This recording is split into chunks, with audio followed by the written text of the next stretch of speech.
Շնորհակալություն։ Խաչատուր Սուքիասյան։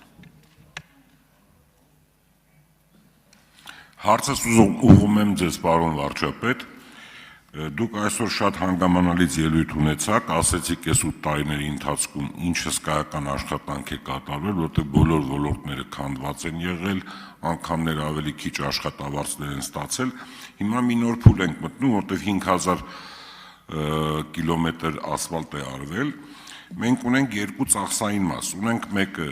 պարտադիր ծախսերն են, դրանք դուք միջև անգամ դեմոգրաֆիկ խնդիրների համար եք ծախսեր անում, անապահով ընտանիքներն են, թոշակներն են, մյուսն են։ Եվ ունենք ծախսային մաս, որը որ պետք է գեներացնի։ Դուք ձեր ելույթում ասացիք, որ սուբսիդավորել եք եւ IT ոլորտներին եւ մնացած գյուղատնտեսական եւ մնացած այլ արդյունաբերական ձեռնարկությունների, որոնք որ սկսել են արդեն գեներացնել։ Նախ կուզեմ ասեք դուք 6 ամիս հետո, այսօր այս տարվա կեսից հետո ինչ կարգի ոլորտներ եք նախատեսում եւս գեներացնելու, որպեսզի մենք պատկերացնենք մենք ապագա 2-3 տարում ինչ կարգի տնտեսություն ենք ունենալու։ Օրինակ վերցնենք արևային պանելները, եթե մենք կուտակիչներ սկսենք օգնել քաղաքացիներին, որտեղ 1200 մեգավատի չափ մենք արևային էլեկտրաէներգիա ունենք, որը որ բալանսավորված չենք կարողանում օգտագործել։ Մյուսը ջրամբարներն են, որոնք որ եթե պետությունը աջակցում է, մենք 2-3 տարի հետո սկսելու ենք արդեն բերք ունենալ։ Կուզենամ այն, որը որ բերելու է Հայաստանին մի ուրիշ հարթակի, կուզենամ դրանց մասին որոշակի տեղեկություն հայտնեք։ Շնորհակալություն։ Արդյունք պատասխանի Հայաստանի Հանրապետության վարչապետը, համեցեք պարոն վարչապետ։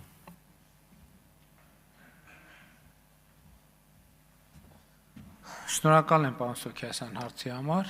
նախ ջրային ոլորտի հետ կապված խնդիրները լինելու են առաջիկա հնգամյակի մեր 5 առաջնահերթությունների շարքում։ Դրա մեջ մտնում են ջրամբարների կառուցումը, մենք այո, կարելի է ասել նաև ջրաֆիկացումը, որովհետև նաև հանրապետությունում այդպիսի բնակավար չկա, որ ջրի հետ կապված խնդիրներ չունենա։ Եվ մենք բոլոր տեղերում ունենք խնդիր եւ ոռոգման ջրի հետ կապված եւ խմելու ջրի հետ կապված լավ լուրն այն է, որ մեր լեռնաշխարհում, մեր երկրի լեռներում բավարար չափով ջրաքանակ ձևավորվում է, մեր խնդիրը ճիշտ կառավարելն է եւ ճիշտ տեղ հասցնելն է, եւ մենք այդ ուղղությամբ անելու ենք շատ կոնկրետ քայլեր եւ մենք շատ կենտրոնացած ենք լինելու այդ խնդրի լուծման վրա եւ լինելու է մեր բացարձակ առաջնահերթություններից։ Ինչ վերաբերում է սուբսիդիաներին, տեսեք, մենք որդեգրել ենք քաղաքականություն, որ մենք մի էֆեկտանոց որոշումներ չենք կայացնում։ Մեր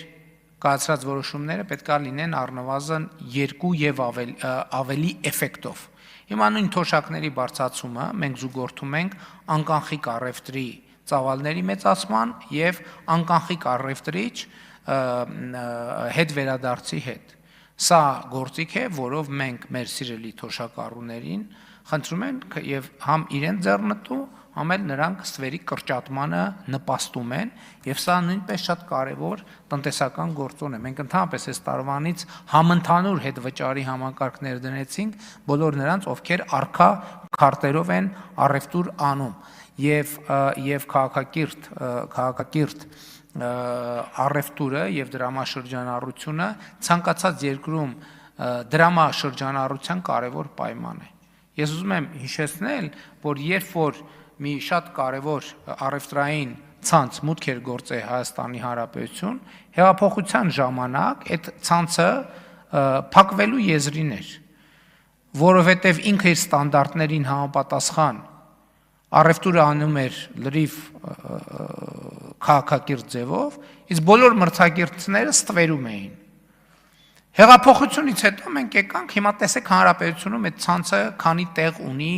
բացված նոր խանութներ։ Այսինքն սրանք էլ էֆեկտներ են, որոնց մասին, ես դրա համար եմ ասում, ժամանակը իրականում կարա չի հետիքի, որ մենք ժամերով կարող ենք խոսել ձեռքբերումների մասին։ Բայց նաև այն, ինչ որ ոմանք փորձում են ներկայացնել որպես կորուստ, ես ուղիղ ասում եմ եւ ես ուրախ եմ, որ մենք եկել այդ կետին են հասել, դա էլ ճանապարհ է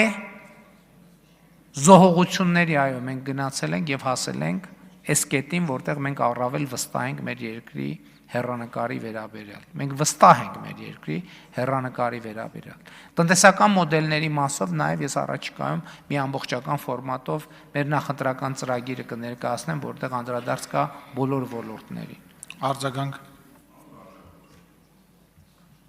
Պարոն վարչապետ, օրինակ վերցնենք բժշկական ապահովագրությունը, այդքան մեծ գումար է գնում բժշկական ձեռնարկություններին։ Այդ նշանակում է մենք ապագա 3 տարվա մեջ աշխարհի լավագույն բժշկական սարքավորումներով հագեցած երկիր ենք լինելու, շատ ահռելի գումար է ծախսում։ Եթե ջրամբարներ կառուցվելու, մեր արդեն գյուղատնտեսական հողատարածքները շատ են։ Եթե մենք կուտակիչների վրա գումարներ ենք ծախսելու, էներգետիկայում քաղաքացիները, որոնք որ օրինակ գումարներ են ծախսում էլեկտրաէներգիայի, ինչ որ մի մասը չեն ծախսելու, որովհետև այդ սարքավորումները նրանց օգնելու են։ Կուզենանք, որ այդ ձեր ծրագրի մեջ այդ ամեն ինչը ավելի հանգամանալից ներկայացված լինի, եթե